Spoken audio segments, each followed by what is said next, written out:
खुलुमबाय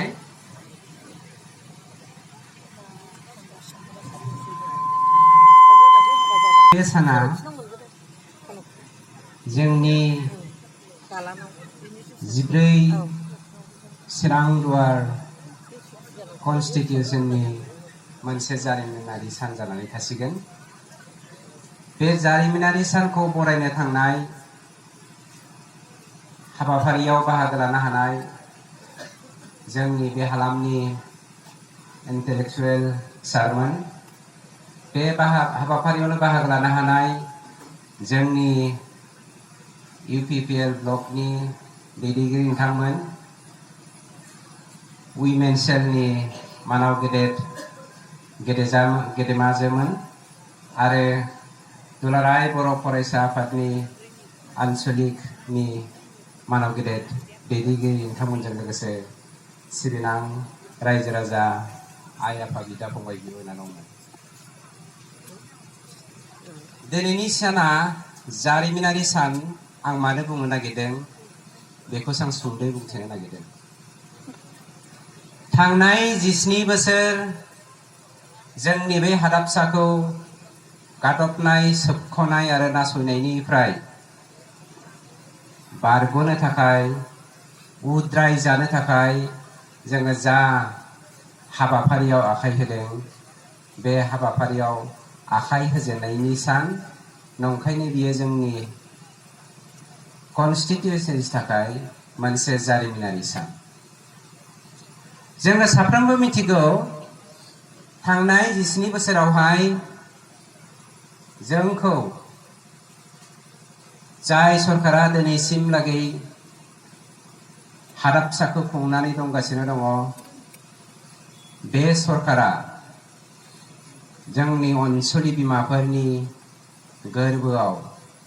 बिस दौयै दौयै बिथांमोननि फिसा आरो बिथांमोननि बिसाय,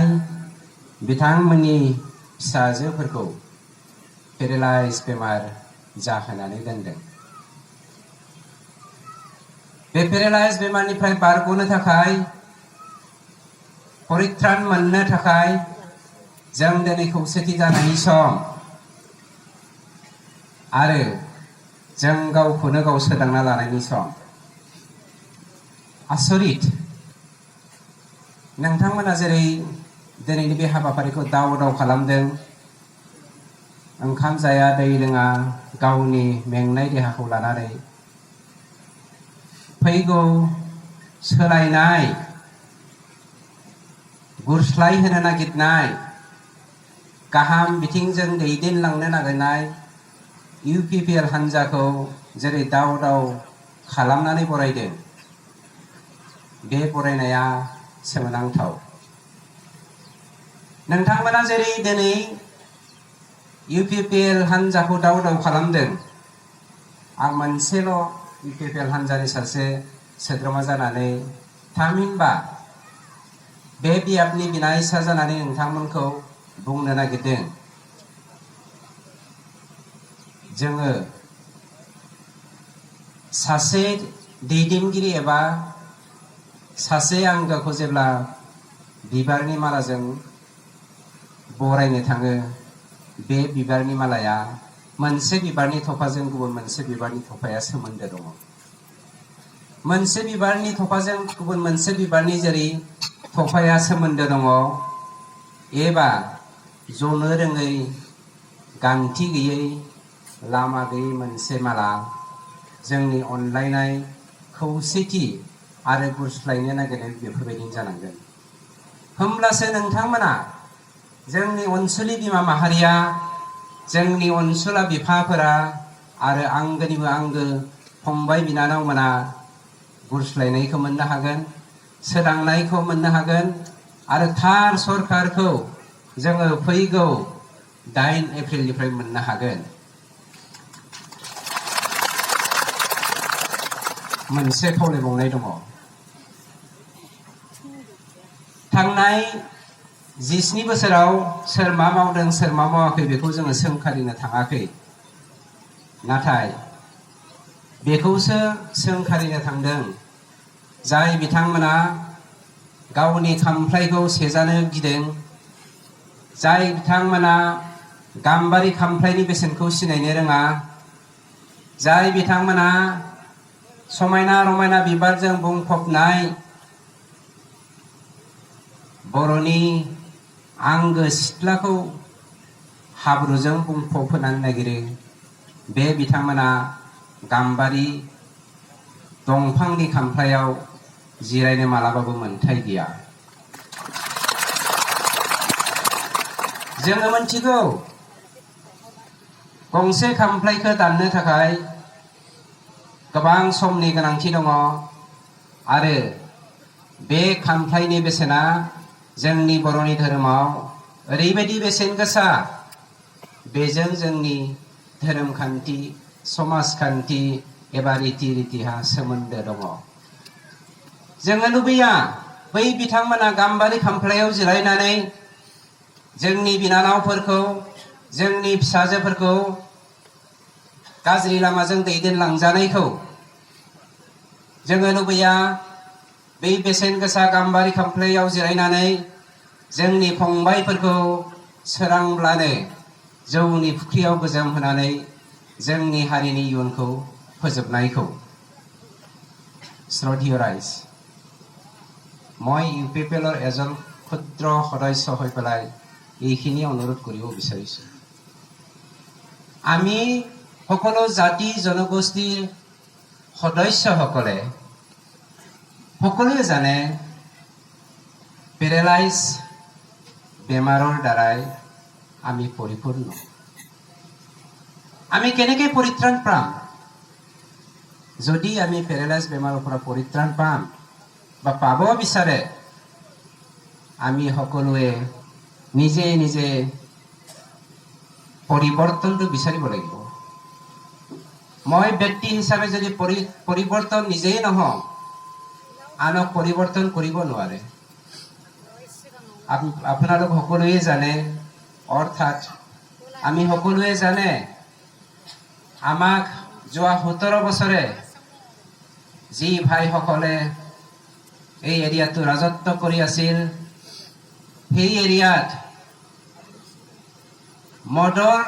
নৈ বোৱাই দিছিল। আমাৰ ডেকা গাভৰুসকলক, আমাৰ মাতৃসকলক, আমাৰ পিতৃসকলক তেওঁলোকে মদৰ পুখুৰীত অৰ্থাৎ মদৰ নদীত গা ধুৱাই আমাৰ ভৱিষ্যত অন্ধকাৰলৈ লৈ গৈছিল। কিন্তু আজি আমাৰ সকলো জাতি জনগোষ্ঠীৰ ভাই ভণ্টিসকলে, মা দেউতাসকলে বুজি পাইছে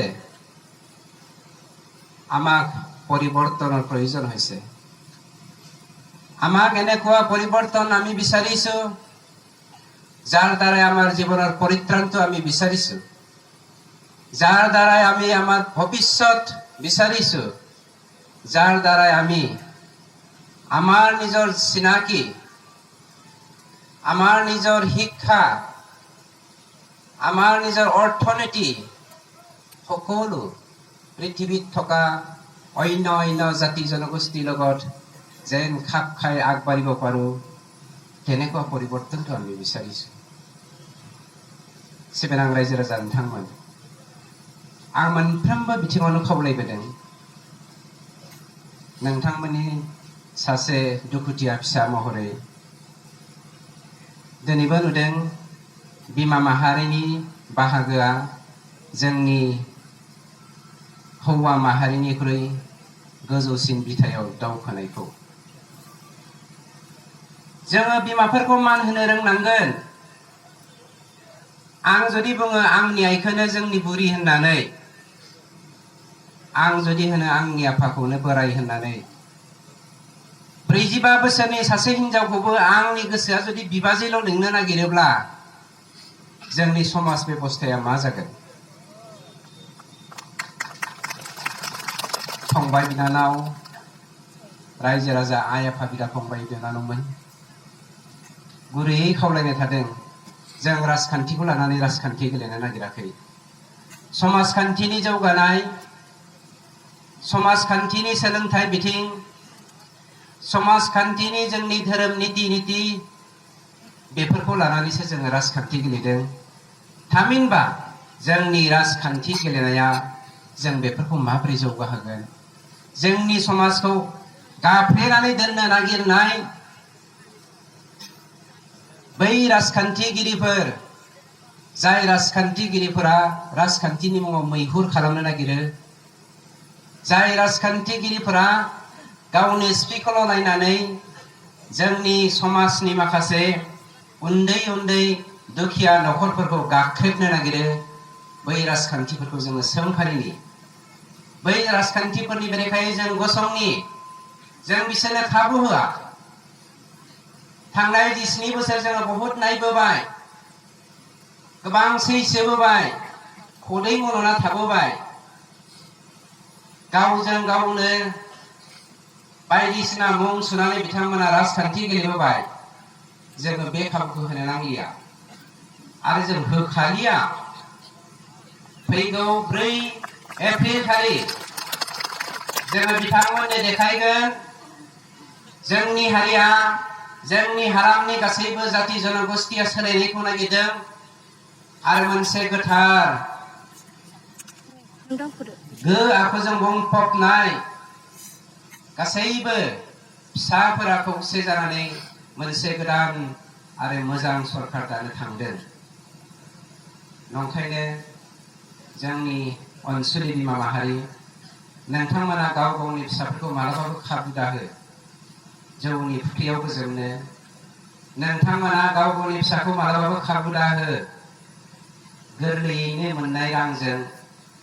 दावगालांनो एबा बिनि मैहुर खालामनो। जों इन्डास्ट्रियास जानांगोन। जोङो दिनै बिटिआर मोनदों, गोबाङा होनदों बिटिआरआ जेबो गैया, बे बिटिसि बायदि। मोननैल' पइन्ट बुंगोन आङो। जाय बिथांमोना थांनाय 27 जानुवारियावहाय मोनबा हानजाया एकर्ड खालामनानै बिटिआरखौ लाबोदों, बिथांमोननि जानानै आं बिथांमोनखौ चेलेन्ज खालामो। थांनाय 2003 मायथाइयाव नोंथांमोननि एबा जोंनि बर'नि जा नैथि बर' सुक्ति जादोंमोन, बेनि गेजेरजों जाय बिथांमोना सुक्ति खालामनानै 19 बोसोर राजत्व खालामबोदों, बिथांमोना मालाबा फिसा टफि गोजा गाननाय मानसिखौबो ट्रेन्सफार खालामफोरनो हादों ने? मालाबाबो हायाखै। नाथाय दिनै बिटिआर सुक्तिनि गेजेरजों जोङो सासे एसपिआ जोंनि बेरेखायै गसंनो नागिरदोंबा, समाजखान्थिनि जौगानायनि बेरेखायै गसंनो नागिरदोंबा, जों बेखौ गोसो बायदि नाखि सुनानै बुथिनो हायो। आरो मोनसे खोथाखौ बुंनो नागिरबावदों, जाय बिटिसिनि दैदेनगिरिफोरा, खुंथायगिरिफोरा डिसिनि सिङाव थानाङो, बिटिएडि एकर्डनि गेजेरजोंबाबो, नाथाय बिटिआर एकर्डनि गेजेरजों जोङो बै डिसिआ गावनि गोसो बायदि मावनो हायैनि मोन्थायखौ जों लानानै फैनो हादों। आरो मोनसे सोमोनांथाव बुस्थुखौ आं बिथांमोनाव सोंनो नागिरदों। थांनाय 19 बोसोराव नोंथांमोना मालाबा रोजा रोजा जोंनि लाइमोन जोहोलाव जोहोलावजोफोरनो साख्रि हरदोंना? हायानो बिथांमोना साख्रि होनो। जायनि जाहोनाव दुखुनांथाव जोंनि एक्स-पिएलटिनि गथ'फोरा जौनि बथलजों गोजोमनानै थानांदों, रां गैयिनि दाहायाव, साख्रि गैयिनि दाहायाव, गावनि फिसाखौ मोजाङै जाहोनो फोरोंनो हायैनि जाहोनाव। नाथाय बिटिआर सुक्तिनि गेजेरजों जोङो मोनसे ओरैबायदि मोजां बुस्थु मोनबोदों। आं बै खुंथायगिरिफोरनो बुंनो नागिरदों, दिनै जोंनि एकर्डनि दफा बायदियै जोङो 2nd grade, 3rd grade, 4th grade first create खालामनानै बोसोरबानि गेजेरावहाय जुदि जोङो पावाराव फैयोब्ला 50,000 पस्ट क्रिएट खालामनानै लाइमोन जोहोलाव जोहोलावजोफोरनो साख्रि होनो थांखिया। जाय 2nd grade, 3rd grade, 4th grade पस्टखौ क्रिएट खालामनानै साख्रि होनो हायो, बे मोनथाया इउनियन टेरिटरिहाल' दङ। बेफोरबायदि काउन्सिलाव बा रिजनाव गैया बेखौ दिनै जोंनो भारत सरकार आरो आसाम सरकारजों एग्रिमेन्ट एकर्ड खालामनानै लाबोनायनि दारै मोननो हादों आरो ओरैबायदि मोननो हादों बेखौ सोमोनांनानैनो बेखौ दोनखोमानो थांनानैनो जोंनि अनसुलि बिनानाव अनसुला फंबायफोरखौ जौनि फुख्रियाव गाज्रि लामाजों दैदेननायाव हाबावगोननि मिजिं थिनानै थगायनो नागिरनानै बिटिआरआ जेबो गैयालै होननानै जोंखौ जोंनि सिगाङाव बुंथिलाबायदों जोंनि अनसुलि बिमा माहारि अनसुला बिफा माहारि जों गावनो कनसियास जानायनि सम फैदों मोनसे बाथ्राखौ आं नोंथांमोननो बुंथिनो मोनबा खोब खुसि जागोन आं बुंबाय थानो गोसो गैयामोन नाथाय बुंनो गोनां जादों साफ्रोमबो ससियेल मिडियाजों गेलेया साफ्रोमबो टिभिनि निउज साफ्रोमबो पेपार मिडियाजों इनभल्भ थाया आं बेखौनो बुंगोन जों जेब्ला कोअर्डिनेशन कमिटिखौ थांनाय 13 फेब्रुवारि खालि दाखांदोंमोन मोनब्रै एनडिपि हानजाजों ब्रेकडाउन जानायनि सिगां बे समाव कोअर्डिनेशन कमिटिनि जानानै जोङो हाग्रामा सारजों खेबथाम सावरायदोंमोन खेबसेल' नङा खेबनैल' नङा खेबथाम इउपिपिएलजों बे समाव सावरायाखै जोङो बिजेपिजोंबो बे समाव सावरायाखै किन्तु हाग्रामा बिथांजों हाग्रामा सारजों सावरायखांनायनि उनाव जोङो इउपिपिएलजोंबो सावरायदों बिजेपिजोंबो सावरायदों नाथाय कंग्रेसजों सावरायनाय जायाखै बेनि थाखाय कंग्रेसनि सोद्रोमाफोर दङब्ला जोङो निमाहा बियो जों ओरैबायदि प्रप'जाल होदोंमोन आं माखासे प्रप'जालखौ बुंलिया अन बिहाफ अफ द कोअर्डिनेशन कमिटि मोनसे कन्डिशन होदोंमोन जाय कन्डिशना आंनि नोंथांनि जों साफ्रोमनिबो जिउ खांनायाव सोमोन्दो दङ जों होनदोंमोन सार नोंथांजों जों जुदि कोअर्डिनेशन कमिटिया एलायन्स खालामनानै सरकार दायोब्ला जोंहा मोनसे मिजिं दङ थांनाय 34 बोसोराव एनडिबिनि मुङाव मानसि सिथारजानाय एबा मुंख्लं जानांनाय बिमा माहारिया जिनाहारि जानांनाय रान्दि हावरिया मावरिया नखरफोर गावनानै खाना फुजा लेंग्रा जानांनाय बिथांमोननि थाखाय जोङो स्पेसियली 15,000 पोस्ट क्रिएट खालामनानै एस पार देयर नर्म्स बिथांमोननि नर्म्स बायदियै ग्रेजुवेटआ ग्रेजुवेटनि साख्रि मोननाय मेट्रिकुलेटआ मेट्रिकुलेटनि साख्रि मोननाय गाराङाव गारां रोङैयाबो गाराङाव गारां रोङैनि साख्रि थानाय खथायाव इन्टारभिउ होआलासिनो पास फैसाबो थाखा होनाङालासिनो बै साहा ओनसोलनि मानसिफोरखौ जायफ्रा थांनाय 34 बोसोराव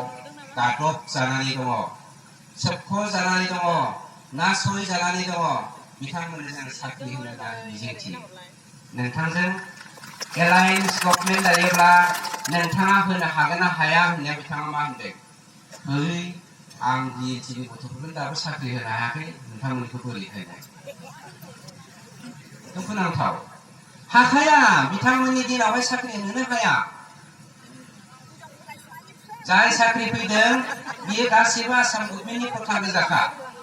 सोरबा सोरबाया 4th ग्रेडआव दङ बेबो दिनैसिम मास्टार ओरैनो दङ नाथाय जोंनि जा एकर्डनि दफा बे दफा बायदियै जोङो थांनाय मोनसे जथुमायाव जोंनि आफादगिरि बिथां प्रमद बर' सारा होनदों जोङो 50,000 पोस्ट क्रिएट खालामनानै 5 बोसोरनि गेजेरावहाय लाइमोन जोहोलाव जोहोलावजोफोरनो साख्रि होगोन जाय जोहोलाव जोहोलावजोफोरा जों पावाराव फैनायनि उननिफ्रायनो मुम्बाइ केरेला बायदिसिनायाव हाजिरा मावनो थांनो गोनां जाजाथों जाय कन्डिशनखौ जोङो कोअर्डिनेशन कमिटिनि जानानै हाग्रामा सारनो होदोंमोन गनायैलाय आंनि गोसोआ गाबखांनाय फैदोंमोन नाथाय बै दिनखालिनो आंनिनो सासे लोगो जोंनि आगुनि आफादनि आफादगिरि बे सावरायग्राया होनदोंमोन एग्रिमेन्ट खालामनोसैब्रा हाग्रामा माबाजोंनो बिपिएफजोंनो फैसा दंलै बिसिना बिसोर नङाबा जों बोरै दावगालांनो हानो नै दा दिल्लीयावबो बिसोरसो जोंखौ ओंखाम जाहोगासिनो दं आं कुइसन खालामदों थांनाय 34 बोसोर जोंनि अनसुलि बिमामोना गावसोरनि खबसे ओंखामखौ खबथाम खालामनानै जाहोबोदों फिसिबोदों बिनि बेसेनखौ बावगारनानै सानथामसोल' ओंखाम जाहोनाय बिपिएफ सरकारजोंनो गावखौ माबोरै सेक्रिफाइस सारेन्डार खालामहैदों जोंथ' सारेन्डार खालामनो हाया जोंथ' जोंनि बिमानि आहारनि बेसेनखौ फाननो हाया जोङो जोंनि अनसुलि बिमाफोरावनो बन्दक दोननो हाया जोङो जोंनि मुंख्लंनि बेसेनखौ मालाबाबो संहार खालामनो हाया सोर मा सानो सानथों गावबा गाव थांथों नाथाय आं सैथोयै थागोन होननानै दिनै इउपिपिएलआव जयेन जादों इउपिपिएलआव जयेन जानायनि मोनसे गोनांथार थांखिया जादों आं पार्सनेलि आं कुइसन खालामदोंमोन इउपिपिएलनि दैदेनगिरि बिथांमोननिसिमबो नोंथांमोना जाय कन्डिशनखौ जों बिपिएफनो होदों खेबथाम बिथांमोना डिनाय खालामदों बे कन्डिशनखौ मा होनो दुलाराय बर' फरायसा आफादनि आफादगिरि नेहाथारि सेन्ट्रेलनि आरो जोंनि इउपिपिएलनि दैदेनगिरिफ्रा होनदों ओइ नोंथाङा माने 15,000ल' बिदोंब्रा 50,000निख्रुइ बांसिन जोङो पस्ट क्रिएट खालामनो हायोथ' 50,000नि बांसिन गथ'खौ जों साख्रि होनो हायोथ' होनदों आं होनदों नाङा 50,000 जोंनो नाङा 1 लाख जोंनो नाङा 15,000ल' पस्टखौ क्रिएट खालामनानै जोंनि बै हावरिया मावरिया दुखुथिया मानसिफोरनो थाखाय उइदाउट इन्टारभिउ साख्रि होनांगोन